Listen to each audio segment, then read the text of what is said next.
see if I could do this.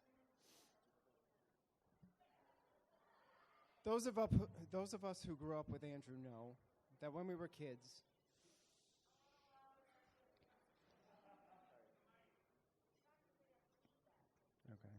Those of us who grew up with Andrew know that when we were kids, he was always looking around the corner for the next source of fun and excitement.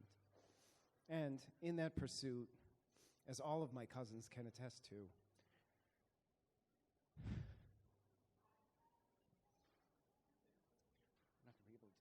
provided us with an immeasurable number of comical moments and countless hours of hysterical laughter. Looking back, it is clear that the inner circles we created as children came to rely on that jovial optimism and play-hard mentality that defines Andrew's true inner light. But once we entered adulthood, there came a long period of time when Andrew struggled to keep that light burning as he tried to find his place in the world and to carve out that new space he could consider home. At the time, those of us around him were often saddened that the Andrew we knew was no longer so quick to break the surface.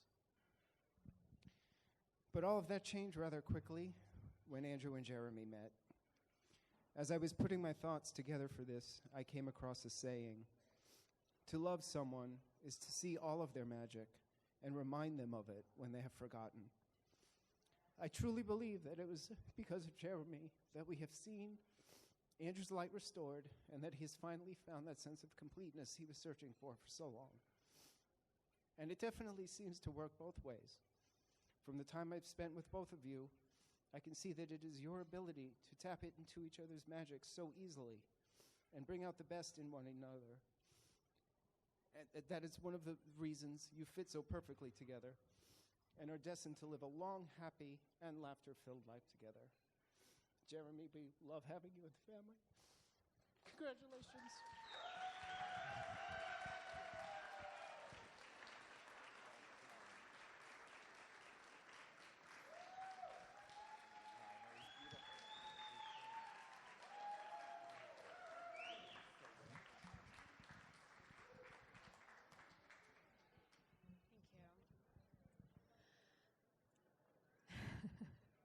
A lot of crying tonight, I told you. A lot of crying.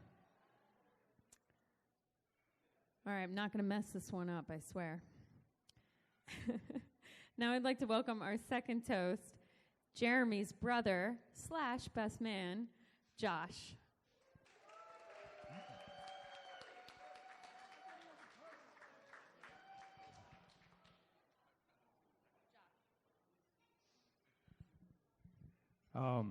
And this is my lovely assistant, Carissa.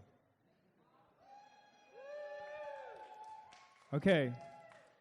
I've always wanted to do this when I had a captive audience. They can't go anywhere. So, it's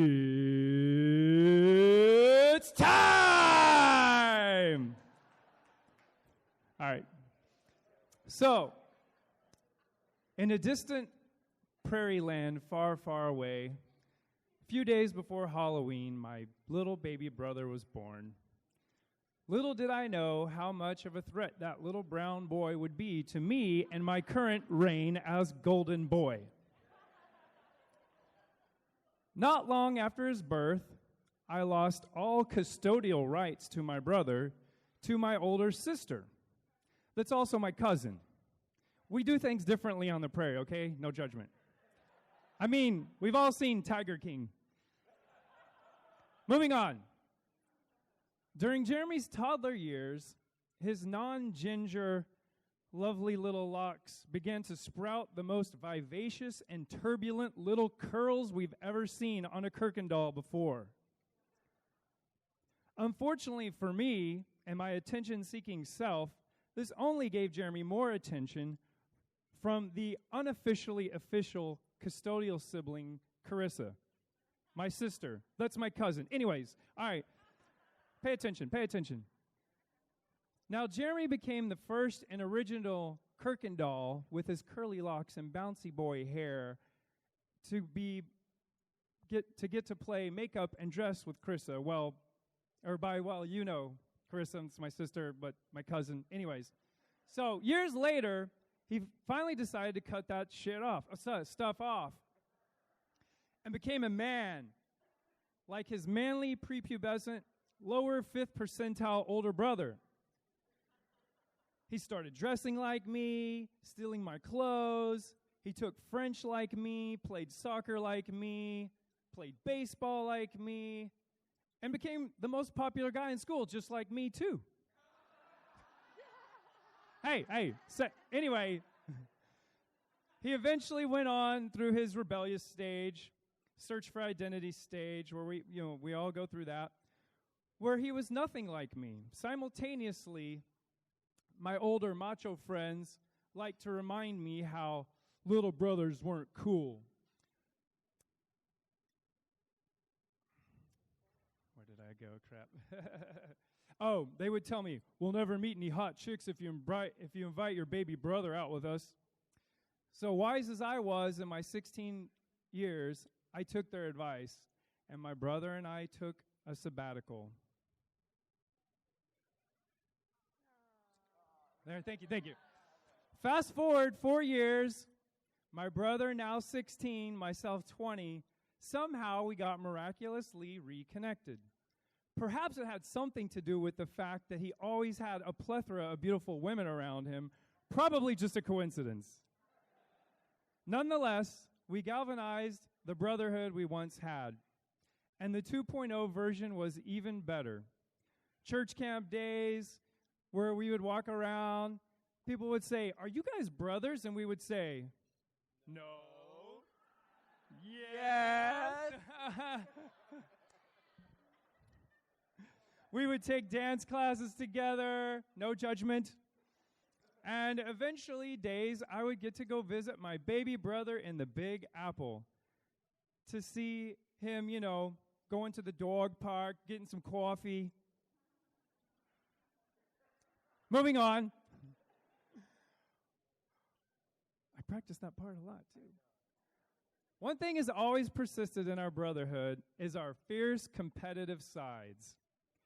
Whether that's texting mom to ask what the other person got mom for Mother's Day so we could then, add a little dollar to it or something just so we would have, the bigger gift.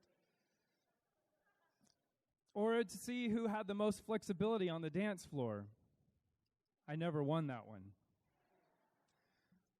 We've always been brothers, and we always pick up right where we left off, despite thousands of miles of distance between us.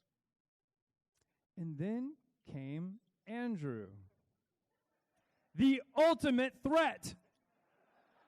Way taller than me, way techier, geekier than me, and to be honest, way more tolerant of Jeremy's drunk side than me.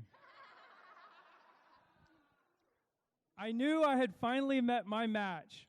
It took a while to accept, if I'm honest, a long while. But God love him. That night, my brother was twerking on a COVID-filled dance floor to Cardi B. I thought to myself, Jeremy, I got to draw the line here. I'm not going to get down there and pick you up. But Andrew did.